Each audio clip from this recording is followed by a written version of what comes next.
Listen, if overthinking was an Olympic sport, some of us would have had at least 5 gold medals by now. I mean, how do you turn one text message into a whole life crisis?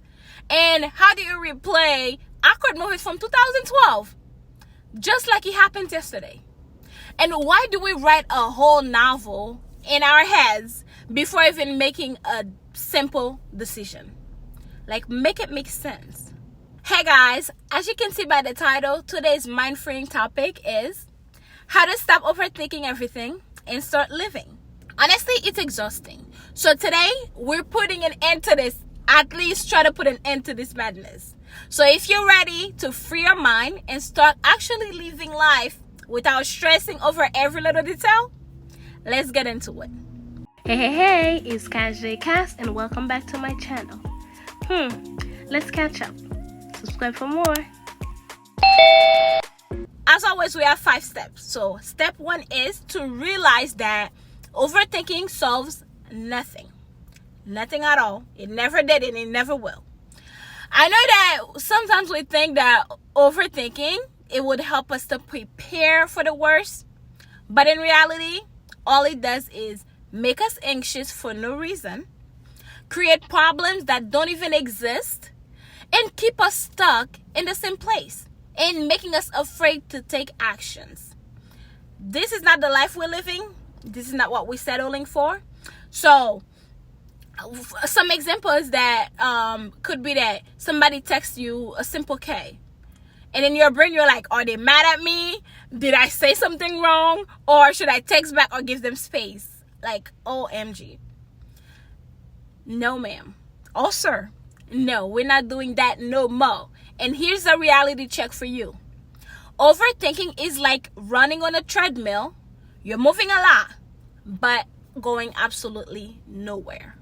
So instead, ask yourself, is this actually a problem or am I creating one? Then go and let it go. That's it. All you gotta do is let it go because you thought of it enough. Step 2 is to stop trying to control everything. Overthinkers, let's be real. We love to control.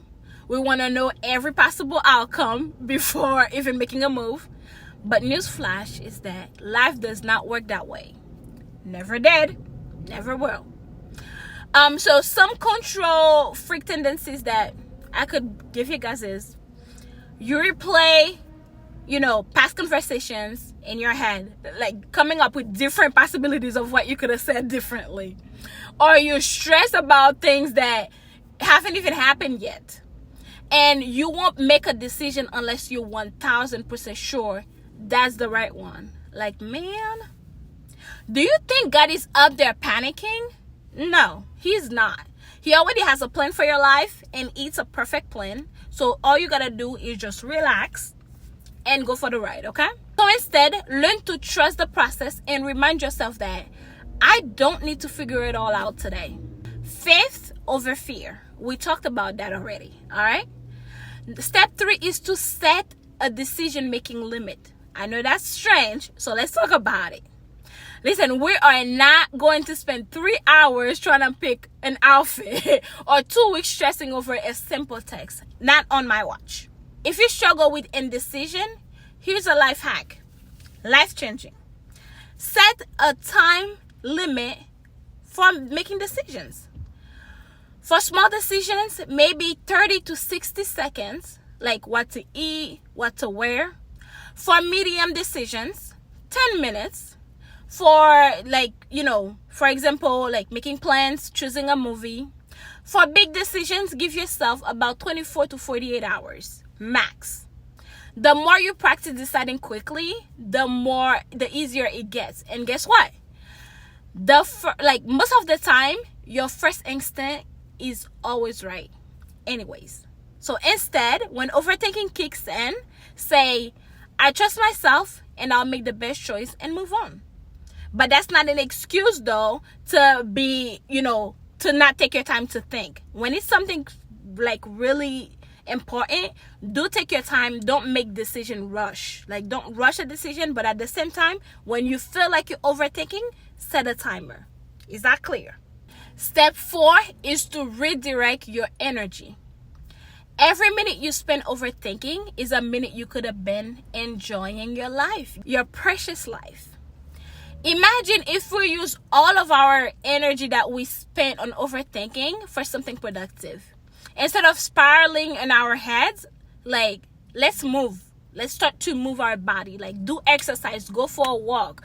Like, do something creative. Maybe journaling, painting, singing in the shower, like you're on The Voice. Like, mine has been journaling. So that has helped me so much, okay? Like, just get out of your head and get into actions. Instead, whenever you catch yourself overthinking, just be like, nope, not today. Then physically get up and do something to distract yourself, okay? It works every time.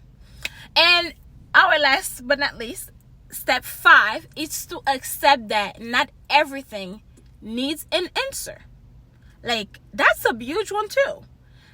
Sometimes, like, some things in life will never make sense. And that's okay. We'll be fine with that because God got the answer. That's what we gotta remember. Like, if you find yourself overthinking, like, why did that person ghost me? Like, who cares? Next. Why did that opportunity fall through?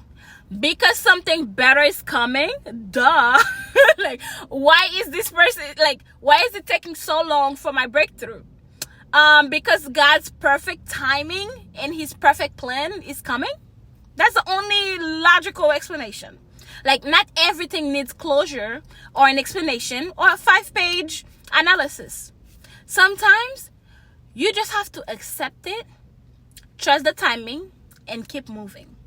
So instead, when you find yourself doing that, tell yourself, I don't need all the answers to be at peace, and enjoy peace with the Lord. All right? But this is it for the video. Thank you so much for watching. Don't forget to like, subscribe, and comment what you thought of the video. If you enjoyed it, it's gonna continue coming, okay? And I'll see you in my next video. Mwah.